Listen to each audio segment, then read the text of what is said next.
મોરબીના ગાળા ગામ પાસે બજરંગ કોટન ઇન્ડસ્ટ્રીઝ નામનું કારખાનું આવે છે, જે બંધ પડેલા કારખાનાના નસરોએ નિશાન બનાવી ત્યાંથી કોપર વાયરો, કોપરની પ્લેટ, સીસીટીવી કેમેરા, ડીવીઆર અને ટીવી આમ કુલ મળીને રૂપિયા 2 લાખથી વધુના મુદ્દામાલની ચોરી કરી હતી.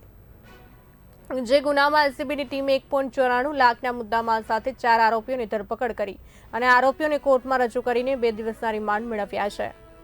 મોરબી તાલુકા પોલીસ સ્ટેશન ખાતે ચોરીની ફરિયાદ દાખલ કરાઈ હતી. જે ગુનામાં એલસીબીની ટીમે 4 આરોપીઓની ધરપકડ કરી હતી. પકડાયેલા આરોપીઓ પાસેથી 68 કિલો કોપર તેમજ બાઇક, રિક્ષા અને મોબાઈલ મળીને 1.94 લાખનો મુદ્દામાલ કબજે કરેલ હતો અને આરોપીઓને રિમાન્ડની માંગણી સાથે કોર્ટમાં રજૂ કરવામાં આવ્યા. કોર્ટે 2 દિવસના રિમાન્ડ મંજૂર કરેલ છે. બાકીના આરોપીઓને પકડવા માટે તજવીજ ચાલી રહી છે. ગાળા ગામની સીમમાં બજરંગ કોટન ઇન્ડસ્ટ્રીઝ કરીને જે એક કારખાનું આવેલ છે, તેમાં ગત 3 માર્ચના રાતના 8 થી સવારના 2:30 વાગ્યાની વચ્ચે આ ચોરીની ઘટના બનેલી.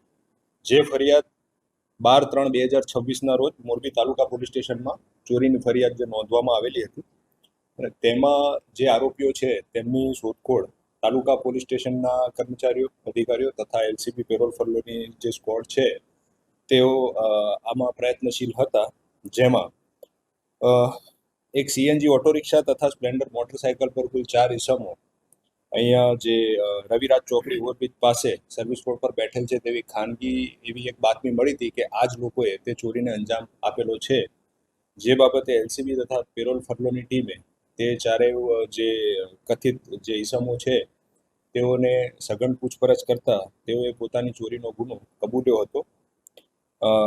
જે આરોપીઓ આ 4 જે પકડાયેલ છે તે રમેશભાઈ મનુભાઈ વાઘેલા, હમીર બહાદુરભાઈ વાઘેલા, અજય સુરાભાઈ વાઘેલા તથા રણજીત ગંજીભાઈ માથાસુરિયા, આ 4 આરોપીઓની અટક કરવામાં આવેલ છે. તથા આમની સાથે બીજા 4 આરોપીઓ પણ છે કે જેઓને હાલ નાસ્તા ફરતા બતાવવામાં આવેલ છે અને તેઓને પકડવાની કામગીરી માટે હાલ એલસીબી તથા પેરોલ ફરો ટીમ સક્રિય છે.